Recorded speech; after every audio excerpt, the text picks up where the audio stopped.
En Ecos del Parque TV vamos a compartir una hermosa nota que teníamos ya hace cuántos años que la queríamos hacer y le dije, Gaby, hay que hacer la nota. Vamos a estar hablando con Fernando Cémbalo. Él es guardaparque, ahora está en la seccional Stephen, pero ha trabajado a lo largo de su historia en muchos aspectos que tienen que ver con la tecnología, con las innovaciones. Bueno, un trabajo impresionante. Así que hoy en Ecos del Parque TV, Gaby va a estar con esta hermosa entrevista que las queremos compartir con estas miradas, ¿no? Desde otro lugar, para que ustedes puedan conocer a estas personas y qué es lo que tienen para transmitirnos. Así que lo voy a dejar al Gaby porque la nota es larga, es linda y es para que la puedan compartir y vivenciar el trabajo de las personas, sus historias, sus vivencias. Bueno, esto que queremos contar y transmitir. Así que así comienza este Ecos del Parque TV.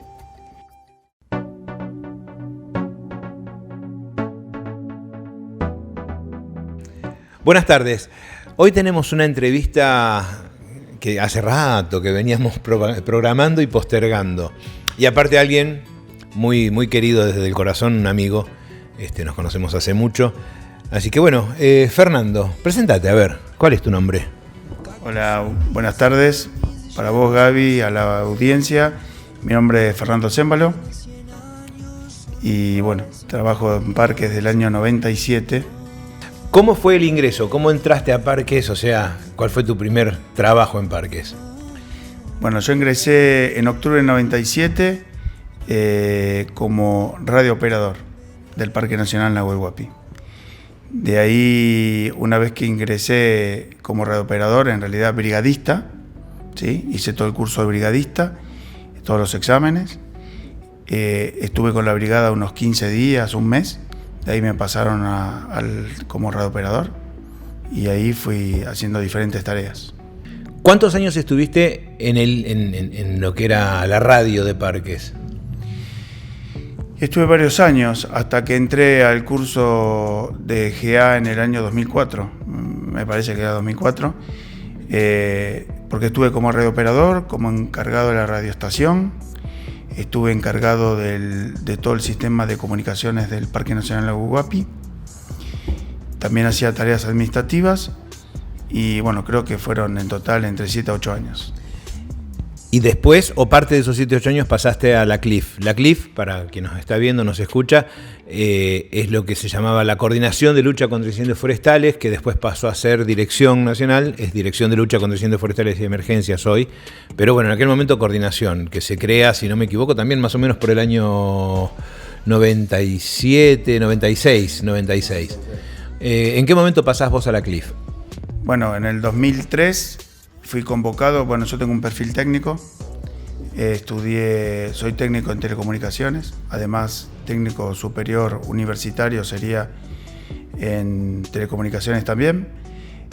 Ingresé, bueno, me trasladan a la dirección de incendios, la actual dirección de incendios, netamente para empezar los primeros pasos de energías renovables dentro de parques nacionales. Para quien nos ve o nos escucha, que le quede claro, ¿qué son las energías renovables?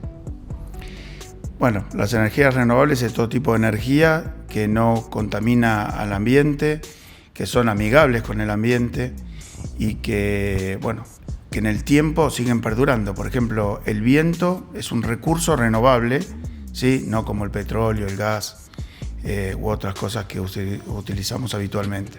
El sol es otro elemento renovable, y lo cual nosotros vamos implementando en diferentes situaciones en las seccionales de guardaparques, y así lo hicimos durante mucho tiempo, y en otros edificios de la Administración de Parques Nacionales. Ahora, cuando vos empezás con energías renovables, dijiste año 2004, empezás los primeros pasos en la CLIF, en la Coordinación de Lucha contra Incendios Forestales, que hoy es la dirección. Parques en ese momento, ¿qué experiencia, qué aplicación tenía de esto de energías renovables? En realidad era, te diría, casi nula. Había algunos proyectos que se habían hecho, había muy poco. Y la realidad es que empezamos a ver con el coordinador en ese momento, que es el guardaparque Victoriano Curval, la necesidad de nuestros compañeros en el campo, sobre todo, donde durante 4 horas al día tenían luz eléctrica con el grupo electrógeno, altamente contaminante, no solamente por el combustible fósil, sino por la contaminación sonora. Y la verdad que no era algo bueno ni siquiera para él y para la familia, ¿no? 4 horas es nada para hacer todo lo que tienen que hacer habitualmente una casa. Se empieza a trabajar con energías renovables en los parques. Ahora, yo conozco la respuesta, esta es la trampa de siempre porque lo conozco a Fernando hace 20 años. ¿Era solo para los guardaparques la aplicación de las energías renovables? No, nosotros empezamos de a poco. Empezamos dándole soluciones básicas a los guardaparques, ¿no? Pensábamos en dar luz, por lo menos para cuando se levantaban, esa era una expresión, ¿no? Pero se levantaban a la noche para ir al sanitario y por lo menos no tengan que ir con la linterna. Empezamos de esa forma. Pero también empezamos a colaborar con las poblaciones, con pueblos originarios, con toda persona que venía a pedirnos una colaboración, ya sea técnicamente, ¿no? O asesoramiento, o de alguna forma siempre tratamos de ayudar. Bien, a mí se me ocurre acá por algo que recuerdo de aquella época que contaban una anécdota que, si no me equivoco, fue en Baritú. Contalo para que la gente lo escuche porque la verdad que es muy, muy rica. La del fogón, decís vos. Bueno, nosotros instalamos en Baritú, que queda en Salta, pegado al límite con Bolivia. Nosotros instalamos equipos en las poblaciones. Trabajamos con el PERMER. En ese momento era el PERMER, que era el Programa de Energías Renovables en Mercados Rurales. Eso tiene financiamiento de exterior.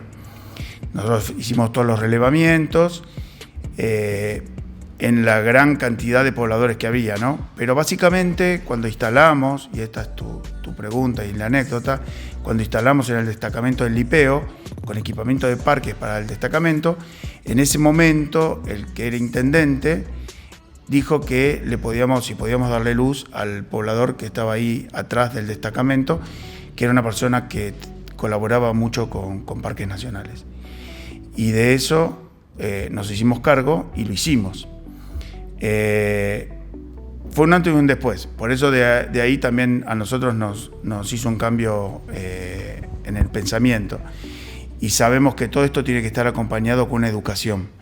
Porque hasta la noche anterior de nosotros, como decimos, levantar la térmica, poner en el aire, como se dice habitualmente, darle energía, estaban todos en la matera con el fogón cenando. Y al otro día, cuando ya tenían luz eléctrica, ya no había nadie en la matera, sino que estaban todos abajo de una lamparita en una habitación de la vivienda. Imagínense esa escena, ¿no? Yo me acuerdo cuando lo contaban, lo contaban emocionados, y nos emocionábamos lo que escuchábamos, eso también, porque esa es la idea por ahí de parques. No es solo la preservación de lo natural, es en lo que se pueda cambiarle para bien la vida a la gente también. Desde lo natural y desde esto, por ejemplo, que es llevarle una lamparita, energía, una luz a un poblador. Bien. Es otra forma de cuidar el ambiente, ¿no? Y dignificar a la gente que vive en condiciones que no viven en la ciudad, ¿no? Exacto, que a veces los que estamos en las ciudades, para nosotros es impensado, simplemente entramos a una habitación, levantamos un interruptor, tenemos luz, ya está. Y por ahí muchas veces caemos en esto del descuido, dejamos la luz prendida, total, no pasa nada, la pagamos a fin de mes, y hay gente que una lamparita le cambia la vida. Bien, entonces esto a partir del 2004 se empieza a trabajar en la coordinación.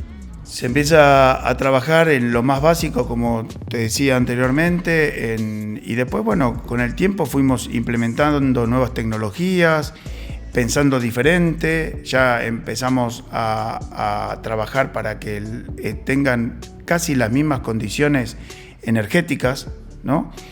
Hay que hacer un paréntesis y decir que el tema eléctrico es nada más que un 8% de lo que es energía en una vivienda, ¿no? Después tenemos la parte térmica, de aislación térmica, tenemos la parte térmica en el sentido del agua, y bueno, y tenemos otros elementos que juegan. Pero bueno, empezamos a mejorar, empezamos a pensar, ¿por qué no una heladera? ¿Por qué no un freezer para el guardaparque? ¿Por qué no un lavarropa? ¿Por qué no una computadora, un televisor? Bueno, todo fue cambiando, fuimos armando sistemas mucho más grandes, fuimos hasta el día de hoy, bueno, ahora ya no estoy más en el área, pero hasta que yo me fui siempre pensamos en mejorar técnicamente todo lo instalado y soñar, sobre todo soñar. Esto hay que ser un gran soñador, porque también empezamos a soñar con poner agua caliente, en poner luminarias que son autónomas, por el tema sobre todo de los pumas. Bueno, ¿por qué no las aislaciones de las viviendas? Ya empezamos a trabajar con otras áreas de la institución, empezamos a soñar juntos, a armar proyectos juntos. Así que bueno, fuimos avanzando en un montón de cosas.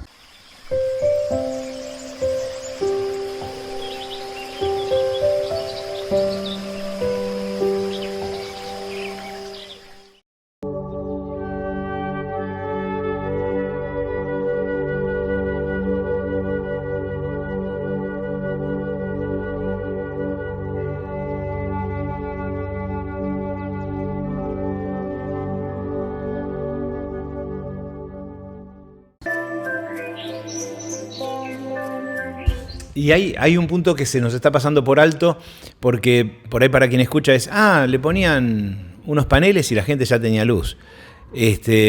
Dos preguntas en una. Primero, ¿cuántos eran los que trabajaban con vos? Y qué detalles, porque no era solo ir a poner un panel. Toda la tarea que había detrás, el armado de estructuras, ponerlas y todo eso. Contanos. Sí, bueno, en realidad éramos 2 personas. En un tiempo fuimos 4, cuando el área de comunicaciones y energía estaba unificada en la dirección de incendios, y yo estaba a cargo, y después, bueno, se dividieron por diferentes motivos y quedamos 2 personas. Esto no es, como vos bien decís, no es nada más que poner los paneles, que suena también fácil, sino que hay que hacer todo un trabajo previo, ¿no? Hay que hacer cálculos, hay que hacer un relevamiento, hay que fijarse un montón de detalles, armar el viaje, armar todo lo que hay que llevar, armar, como vos bien decís, que vos participaste en varias oportunidades, en armado de estructuras. Bueno, y la verdad que nosotros estamos lejos de todos lados, o sea, no podemos olvidar nada, o intentar olvidarnos lo menos cosas posibles. También tenemos la colaboración de la gente del parque, ¿no? Porque es desde instalar un panel hasta hacer zanjas, cablear, hacer instalaciones eléctricas de la vivienda, armar tableros, trabajar con cemento. Bueno, es bastante lo que hay que hacer, y la verdad que 2 personas eran muy poco para lo que era el programa.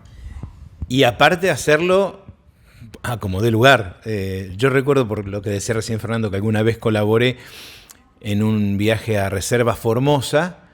Estábamos instalando todo el sistema de fotovoltaico y no sé, pero yo voy a exagerar, hacía 50 grados a la sombra más o menos, y en un momento estábamos trabajando adentro de la seccional, que hacía 50 grados igual que afuera, y yo estaba agachado poniendo unos paneles, unos aparatos, no me acuerdo qué era, y arriba mío estaba parado atrás Fernando poniendo otro. Y yo estaba ahí y de repente sentía que me caía agua. No, era el sudor de Fernando que me caía encima a mí, porque era todo el tiempo transpirar. No había... O cuando le sacudimos a uno de los guardaparques, uno le sacudió a otro una viuda negra del hombro, que dijo, ay, tenés una viuda negra, y se la sacudió. Para la gente, yo soy aracnofóbico, imagínense mi estado en ese momento. Y estábamos plantando ahí una columna para poner unos paneles.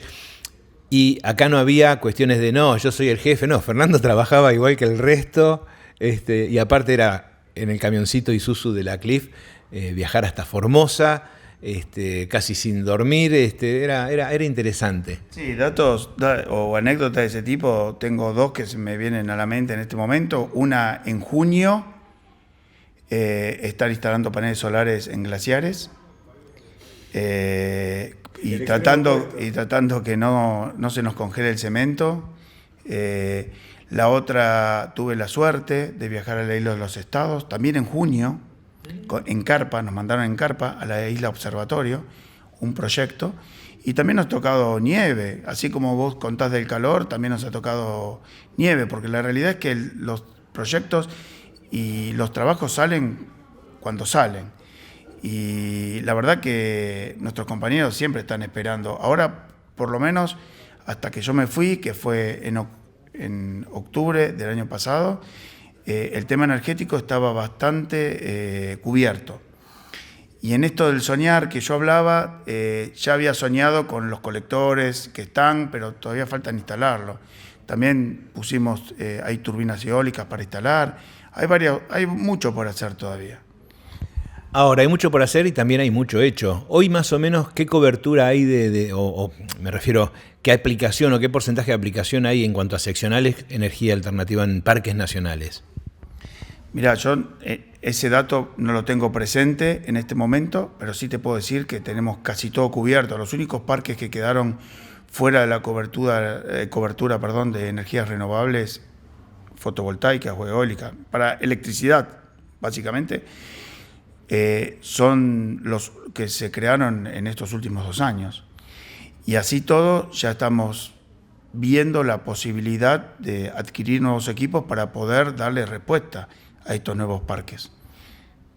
Y que no termina solo con poner el equipo, porque después me imagino yo que habrá un mantenimiento, un seguimiento, recambio de partes que se van venciendo. No, esto es tal cual, es un seguimiento, el sistema, la parte más delicada es el banco de baterías. Por más que hemos mejorado, hemos pasado de baterías de plomo ácido, que son las, para que tengan una idea, pero es muy básica lo que te estoy diciendo, ¿no? Una batería parecida a la del auto, en algunos aspectos, a baterías de litio de alta generación, que tienen una vida útil mucho más elevada o en mayor años.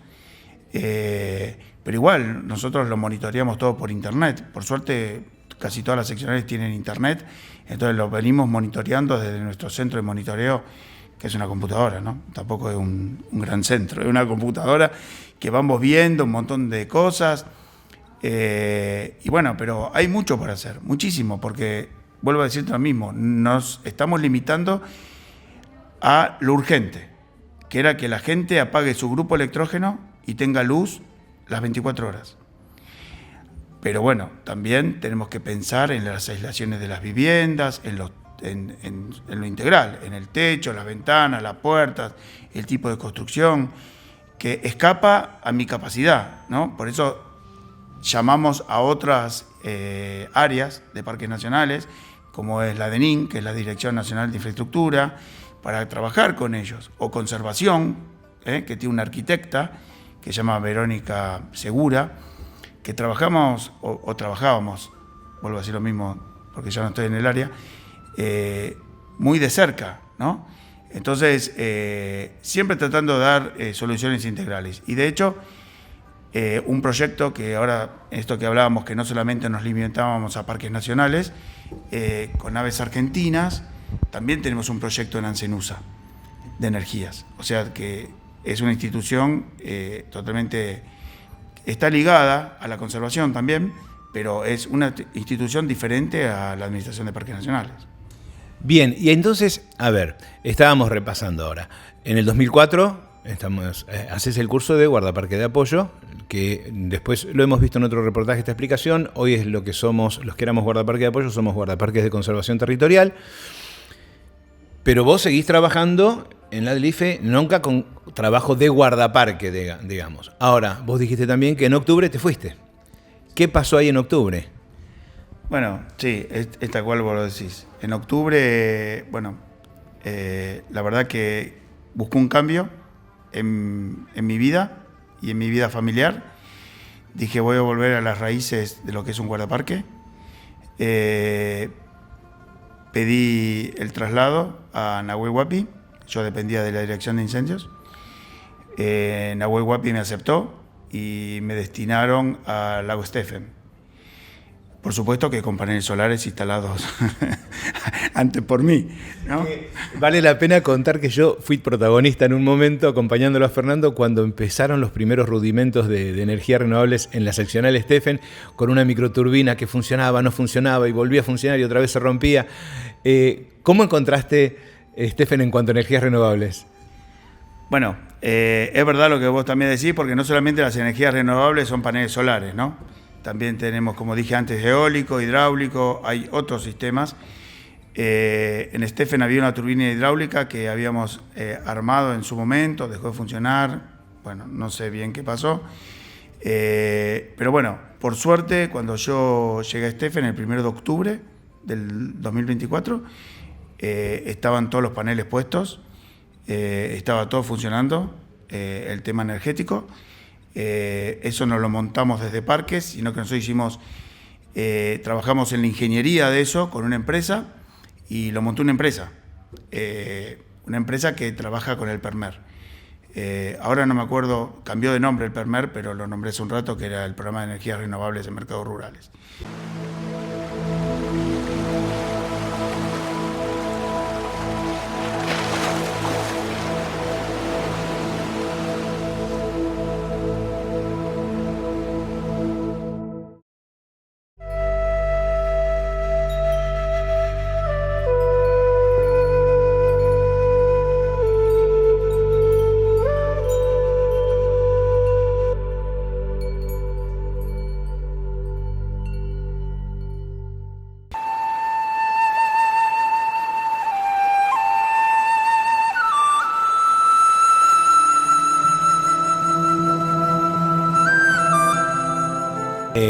Esto va a modo más que nada de humorada. Fernando, cuando cambia en octubre y pide Steffen, en una charla entre nosotros de amigos, decía que había pedido una seccional tranquila.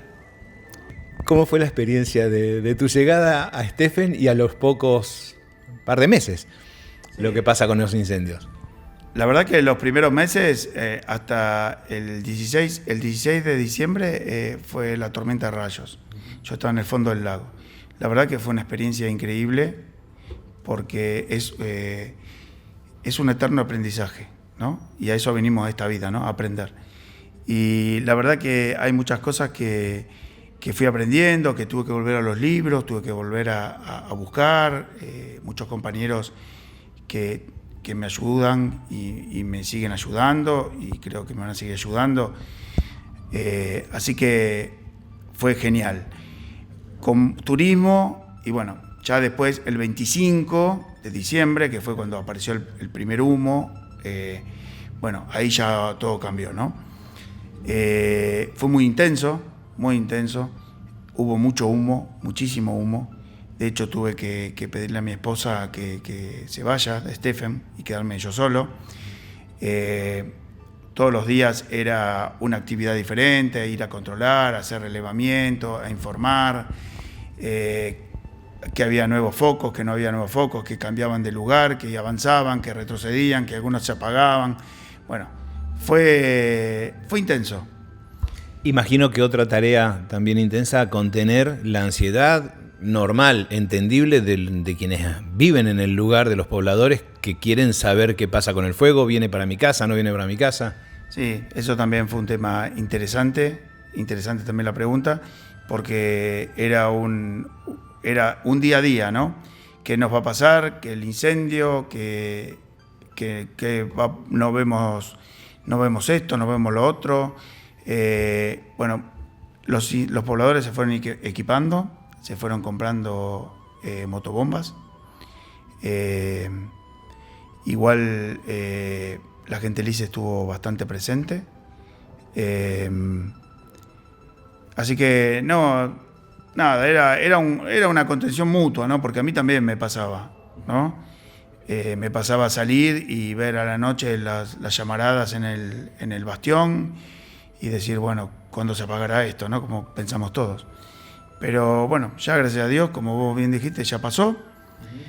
Y bueno. Ahí dijiste algo que, para que no quede así, a la pasada comentaste, que en un momento tuviste que decirle a tu esposa, a Cecilia, a quien le mandamos un beso, es una divina. Quienes la conocemos sabemos que es una divina, Ceci. Cheche, le decimos. Que le tuviste que decir que se vaya porque era todo humo. Ahora, para la gente, Cecilia no es guardaparque. ¿Cómo fue esto de movilizarte? Porque aparte Stephen no es una seccional que vas y venís todos los días y ya está, y volvés a tu casa. No, te quedás en Stephen. ¿Cómo hiciste con Cecilia, con tu esposa? No, la realidad que este era un proyecto que antes de hacer este cambio laboral, y que agradezco a las personas que me apoyaron para este cambio, fue un proyecto charlado, ¿no? Si no lo charlas no entras más en casa, claro. No había forma, o sea, o iba con mi familia o no iba. Es así, para mí la familia es lo más importante. Entonces, o iba o no iba. Ella, como es maestra, jardinera, bueno, esperamos hasta diciembre justo, y bueno, fue para allá. Ella, como siempre, es una persona muy optimista, es una persona que siempre está sonriente, bueno, pero no es la base de la entrevista esta, ¿no? Pero es importante. Que siempre ve lo bueno, entonces me dijo, bueno, yo te voy a seguir apoyando y estando acá, pero bueno, en un momento, por la salud de ella, sobre todo, ¿no? Que le tuve que decir, mirá, Ceci, la verdad es mejor que te vayas, porque yo quiero que estés acá, pero no. Y bueno, así fue, ¿no? Que pese a regañadientes, digamos, de ella en algunos aspectos, dejó la seccional, pero por suerte no por mucho tiempo, porque ya después fue cambiando. También teníamos mucho que ver el tema del viento, hacia dónde iba, si había humo, si no. También estuvo cerrado la navegación en el lago, por lo cual no había mucho turismo. El humo también espantó, por decirlo de alguna forma, mucho turismo. Pero bueno, ya por suerte estamos otra vez en Stephen, todos juntos. Claro, que es importante esto. No son muchos los casos de guardaparques matrimonio, donde él y ella son guardaparques. Y pocas veces se habla de esto, de cómo a veces la familia, en este caso Cecilia, se tiene que adaptar a la profesión de uno. ¿Se adaptan, no se adaptan? Hay guardaparques que la familia no se adapta y se termina la familia. No es el caso aparte quienes conocemos al matrimonio sabemos que son adorables los dos. Pero es todo un tema también el apoyo de la familia. Inclusive no haciendo trabajo de guardaparques, como brigadista también pasa que uno por ahí se va a un incendio, como me ha pasado a mí, en el medio del incendio era el cumpleaños de mi señora y yo saludándola por radio desde Lanín, y uno sabe cuándo se va y no sabe cuándo vuelve. Así que bueno, también esto quiero que sea una especie de reconocimiento a la familia de los guardaparques y de las guardaparques que ponen el hombro porque están casados con un guardaparque. Sí, bien. Yo en esto te quiero decir algo, y también tengo la experiencia que en el año 2000, cuando me trasladaron a Villa Langostura como jefe de cuadrilla, llegué un día a la tarde y al otro día me fui 5 días al incendio de la Isla Victoria y Cecilia quedó sola, ¿no? También sería injusto no agradecer a Joaquín, que es mi hijo, que está estudiando para la escuela, está estudiando en Esquel, para guardaparque universitario, que él sin dudarlo se vino de Esquel a, como dirían en la cancha, aguantar los trapos, ¿no? Vino y se quedó con nosotros y estuvo ahí con su novia, ayudando, colaborando en todo lo que era posible, ¿no?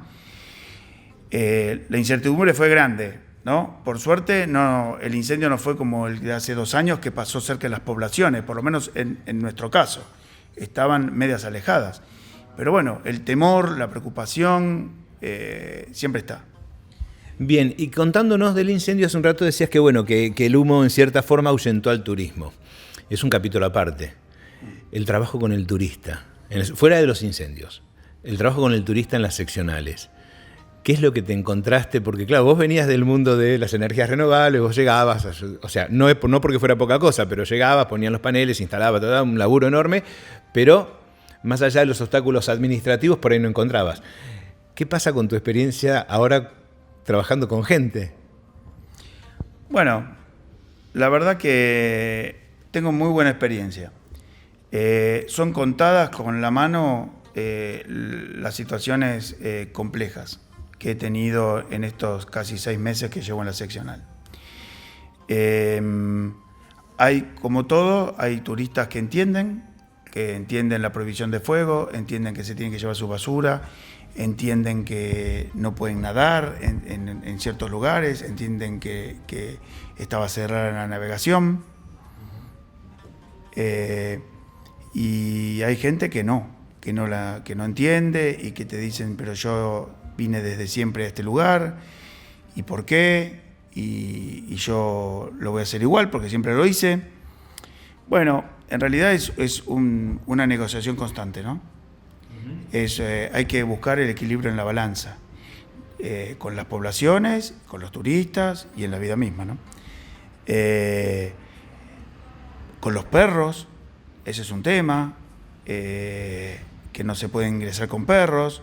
Entonces me dicen, pero ¿por qué vos tenés perro y yo no puedo venir con mi perro? Le digo, bueno, mi situación es diferente, yo vivo acá, mi perro lo tengo por los animales, por seguridad, el reglamento me autoriza a tener en algunas condiciones que están reglamentadas un perro, ¿no? Mascotas.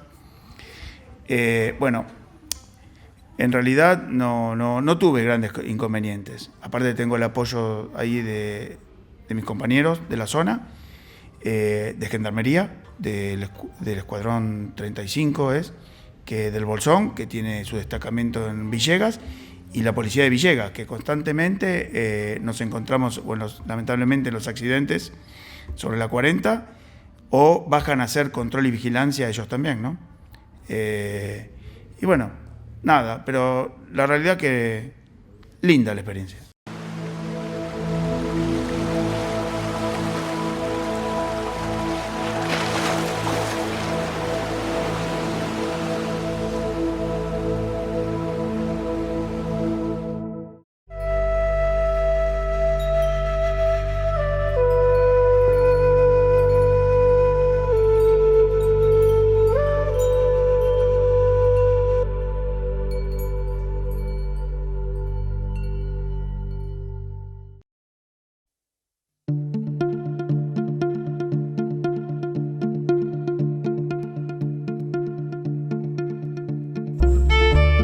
Y ahí nombraste el tema de los accidentes, me hace pensar en una pregunta, porque mucha gente dice, bueno, qué lindo trabajo el del guardaparque, porque trabajan de 8 a 4 y después ya terminan y pueden pasear y todo. ¿Cómo es el tema del horario? Porque me imagino que no es tan así.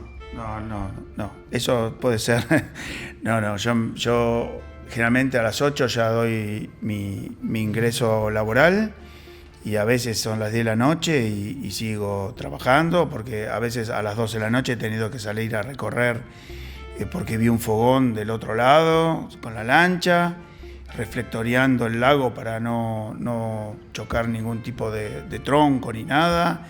He tenido que ir a accidentes o en la ruta, en cualquier horario. No hay horario. La verdad, no tenemos un horario fijo. Y si lo hay, es contadas las veces también. Sí, no existen, o sea, sí existen los francos, pero muchas veces se cancelan también. El horario es recontra flexible, porque el guardaparque no puede decir, ay, no, hay un accidente, no, pero estoy fuera de mi horario laboral, que esperen a mañana. Y de hecho, hoy suspendí el franco, yo debería estar de franco, suspendí el franco para hacer unos trámites que tenía que hacer, así que es así y está bueno que así sea y que lo tomemos así porque es la realidad y que sobre todo la familia acompañe, ¿no? Porque es una pieza fundamental. Exacto, sin la familia no podríamos. Bien, y a ver, si las matemáticas no me fallan, vos hiciste el curso de guardaparque de apoyo en 2004, nombramiento en el 2006, si no me equivoco. Por lo cual, dentro de un año estarías cumpliendo los 20 años. ¿Cuál es el futuro de Fernando Cémbalo? No, bueno, yo, amo lo que hago. Si no lo podríamos hacer, Gaby. Si no más el trabajo, yo siempre le digo a mis hijos que es una frase muy conocida, pero todos los días te tenés que levantar e ir a trabajar contento, porque si no es insostenible, ¿no? Si yo tengo que trabajar en una oficina, en un banco, por ejemplo, pero sin desmerecer el trabajo de bancario, ¿no? No porque tu hermana te mata. Sí, mi hermana me mata, que es bancaria. Digo, yo lo discuto con mi hermana, ya que diste el pie, lo discuto con mi hermana, sería insostenible, yo me vuelvo loco. Yo tengo muchos proyectos, tengo muchos proyectos sociales sobre todo. Yo aspiro a jubilarme, a retirarme, sería la palabra. Como te dije, amo lo que hago, pero yo creo que hay que dejar espacios a gente. Yo ya estoy grande y hay gente que capaz que tiene seguramente más conocimiento y con más energía, ¿no? Yo a esta altura de mi vida quiero usar la energía que tengo para los proyectos que sueño, ¿no? De alguna forma. Que capaz que están relacionados con las energías renovables y capaz que sí, porque yo he trabajado en forma solidaria en la línea sur, haciendo instalaciones. Con la docencia, fui docente de 17 años, capaz que vuelvo a la docencia, capaz que no. Pero bueno, sueño muchas cosas que no sé si es el espacio para discutirlo ¿no? Pues estamos hablando de parques. Y por ahí, aparte, dejas un lugar para otro guardaparques Cémbalo, que está en formación. Capaz que sí, no sé. Es muy emotivo porque nos conocemos hace mucho y Joaquín, que ahora tiene ¿cuánto decís? 21. 23. Yo lo conocí cuando medía 80 centímetros más o menos. Así que tan mal no debe haber sido un mal ejemplo el tuyo porque quieres ser guardaparque, o sea que algo sirvió. No, eso es seguro, y no solamente mío, sino de un montón de gente que la vida nos llevó a compartir, como puede ser nosotros, o puede ser un montón de otras personas. Y Joaco vivió de chiquito todo esto. Entonces lo veo con esa pasión. De hecho, lo noté ahora con el incendio, ¿no? Y mis compañeros, cómo él interactúa y es como no sé, se me ocurre como pez en el agua, ¿viste? Que ves que se maneja muy bien. Yo, en base a esto, sueño en entregarle el sombrero. Bueno, Fer, la verdad que como siempre es un placer verte, siempre es un placer escucharte. Fernando fue una de las primeras personas que me recibió a mí cuando yo entré en Parques. Por X razones yo entré en Parques de una forma muy particular, donde mucha gente no estaba feliz. Y uno de los primeros y de los pocos que me hablaban y me sabían aconsejar cómo moverme en Parques fue Fernando Cémbalo. Así que bueno, una alegría verte bien. Un beso grande a Cheche. Y a Joaco también, y a Agustín, que lo estamos dejando afuera. Sí, no. Agustín ya está grande, ya es como que uno casi ni lo toma en cuenta. Es geólogo. Sí. Mira vos, geólogo. Sí, él está en final de su tesis. Bien. Y tanto compartimos con Fernando que hasta un sobrino compartimos, un beso a Leandro. Así que bueno, mil gracias y sabés que estamos para cuando necesites. Una sola cosita más, un pedido más, un mensaje a la gente. Porque ya ahora termina la temporada de verano, empieza la de invierno. Consejo, sugerencia, pedido, lo que vos quieras. Desde Stephen. Bueno, yo le pediría que nos visiten, ¿no? Porque para eso estamos. Nosotros estamos cuidando el ambiente para justamente para las generaciones futuras, pero también para las presentes, ¿no? Que nos visiten, que yo los voy a estar esperando en Stephen, hasta que me dejen estar en Stephen. Porque esto es así, capaz que hoy estoy en Stephen, dentro de un mes, 2 meses me trasladan a otro lado. Que bueno, que hay reglamentos que hacer cumplir, que sean respetuosos de la naturaleza, que sean respetuosos de nuestro trabajo también, porque nosotros no es que se nos antoja hacer respetar las reglas o las leyes, sino que nos toca. A veces la gente se pone contenta porque nosotros estamos controlando y otros no se ponen tan contentos, ¿no? Si vos no tenés un permiso de pesca, no te pones contento de no tenerlo porque te controlen. Entonces hay gente que me dice, me controlan, qué bueno que estén controlando. Bueno, tenemos esta ambigüedad y trabajamos con esa ambigüedad. Así que, nada, eso, que los espero en Stephen, cuando ellos quieran venir, ahí estaremos. Y bueno, eso para la gente. Y después quiero hacer un agradecimiento. No sé si venía en otra parte, pero quiero agradecer la confianza puesta de manifiesto por la Intendencia. No quiero nombrar porque no me voy a olvidar de alguno seguro, pero sí de la Intendencia del Parque Nacional Nahuel Huapi para cumplir este nuevo rol. El director regional de operaciones y el director nacional de operaciones también. Para todos mis compañeros que confían en mí y me acompañan, y sobre todo mi familia. Qué mejor cierre. Y bueno, por ahí te acompañamos a entregarle el sombrero a Joaco. Va a ser un honor presenciarlo y lo vamos a hacer. Mil gracias, Fernando. Gracias. Y bueno, otra historia que queríamos que la gente conozca de gente del parque, de la vida de la gente del parque, y ya van viendo que siempre el punto en común es que amamos la naturaleza y sabemos que trabajamos también para la gente.